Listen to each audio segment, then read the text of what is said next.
نعم. كم المبلغ تاع القرض اذا ممكن؟ 3 مليار دولار. سي ريان، سي مام با 10%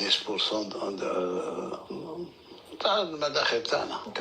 بالنسبه للسي كان كانت اقترض اليوم في البنك رانا راجعوها ان شاء الله في فو كونتي 12 13 ابري. اي شد روحكم مليح. الفتاوي اقتصاديه واللي يستدير ماهوش عيب، ولا عيب الاستدانه عيب وخيانه للشهداء. لان لك تمشي المديونيه وانت قادر تنظم حوالك باش ما تمشيش المديونيه. تمشي المديونيه خلاص اسكت، ما بقى لك لا تدافع لا على غزه ولا على الصحراء الغربيه ولا على حقوق الانسان ولا حقوق المضطهدين في افريقيا وغير افريقيا. اذا ما نمشوش المديونيه وما مشيناش رغم يعني الفخ اللي كانوا بانينه لنا. هذا الكلام كان في اكتوبر الماضي، يعني مازال ما فاتش عليه 4 اشهر.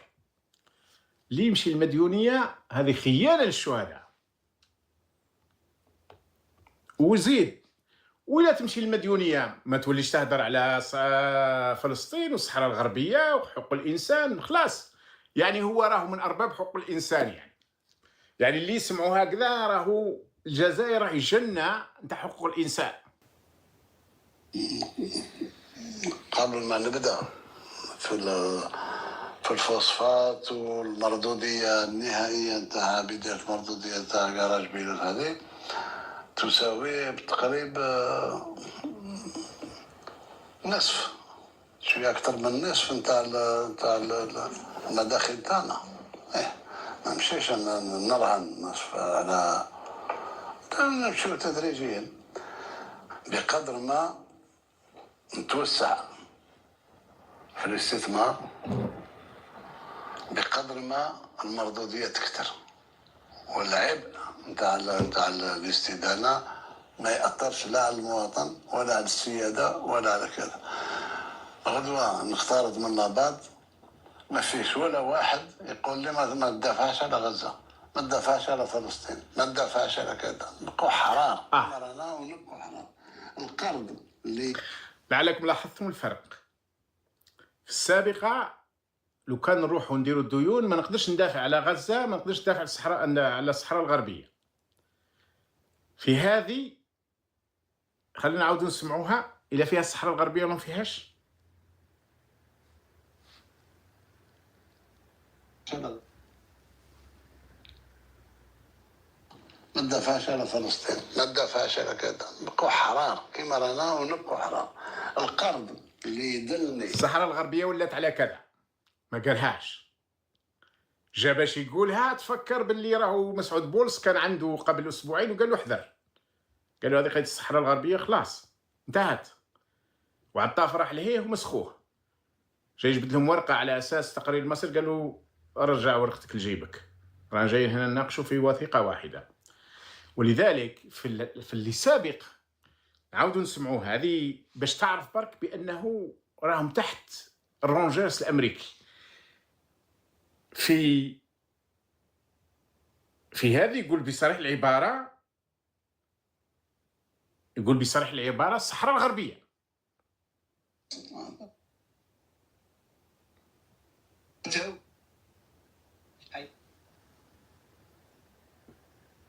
دروعكم مليح.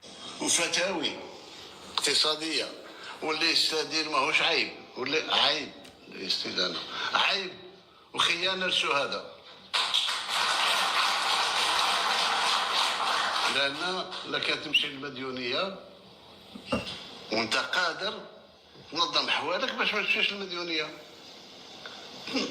تمشي المديونيه خلاص اسكت، ما بقى لك لا تدافع لا على غزه ولا على الصحراء الغربيه ولا على حقوق الانسان ولا حقوق المضطهدين في هذه فيها حقوق، فيها الصحراء الغربيه. هذه في اكتوبر فيها الصحراء الغربيه نتاع البارح، ما فيهاش الصحراء الغربيه. فيها ما تقدر تدافع لا على غزه لا على فلسطين لا على كذا. خلاص شدوهم من وذونهم والو.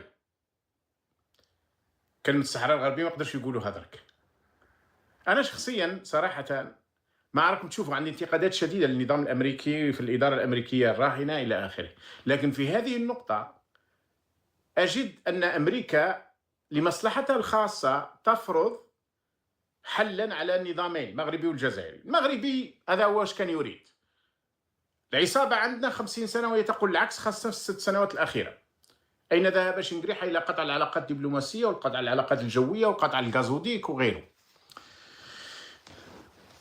وأمريكا تريد لمصالحها الخاصة استقرار استعماري للأنظمة باش تواجه أوروبا، تواجه الإرهاب في أفريقيا كما تسميه، تواجه الصين إلى آخره. لكن احنا كجزائريين وكمنطقة مغاربية هذه في مصلحتنا، لأنها على الأقل شنقريحة والعصابة اللي معهم مش راح يخوفونا بالمغرب في المستقبل، لأنهم خلال أشهر سيطبعون مع المغرب. إذا ما صارتش كوارث في أمريكا، حرب أهلية أو حرب كبرى في الخليج، أو سيطبعون من هنا الماي، من هنا إلى شهر ماي سيطبعون مع النظام المغربي، يعني نورماليزير ريلاسيون كما يسموها، تطبيع دبلوماسي. سيفتحون الأجواء، والاحتمال الكبير سيترددون في فتح الحدود، لكنهم في النهاية سيفتحونها. سيذهب عطاف إلى المغرب، سيأتي الوزير المغربي إلى الجزائر، سيذهب السفراء والقناصلة يتبادلونها من هنا الماي، إلا إذا حدثت كوارث عالمية أو كوارث في أمريكا. ذاك الوقت تكون الفردة الأمريكية، الرونجرز الأمريكي ماهوش على رؤوسهم، إنما في أماكن أخرى. هذا هو فقط.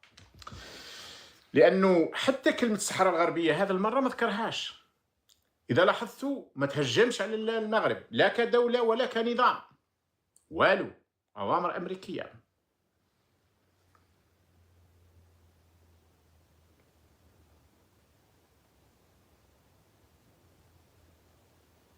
خلينا نروح له الحاجة أخرى. رئيس بالمشاريع غرب بيلات وهذا ميزور وهذه الهدبه يعني، والهدف نتاعكم هو 400 مليار دولار. هل يمكن تحقيق اكثر من 400 مليار دولار كما قلت، وفي اي تاريخ يعني اذا كان هناك؟ انا نتيقن منها. انا قلت في اخر 27 ان شاء الله نكونوا فتنا 400 مليار دولار. اخر 7 ممكن قبل، بالسرعه اللي نمشوا بها اتمنى ان تكون قبل هذا، ولكن اقصاها نهايه 2027 ان شاء الله. اقصاها 2027 يعني لو البارح كانت نهار السبت كانت اقصاها 2027. وين يروح 400 مليار دولار. وشنو هي دخل خام، يعني ما تنتجه الجزائر كلها. هذا اللي يسمى دخل خام تاع الدوله، هو ما ينتجه شعب ذلك الدوله واجهزتها وشركاتها في سنه. احنا الان رانا في 260 مليار دولار. هذا اذا صدقناهم، لان نعرف يبالغوا ويكذبوا.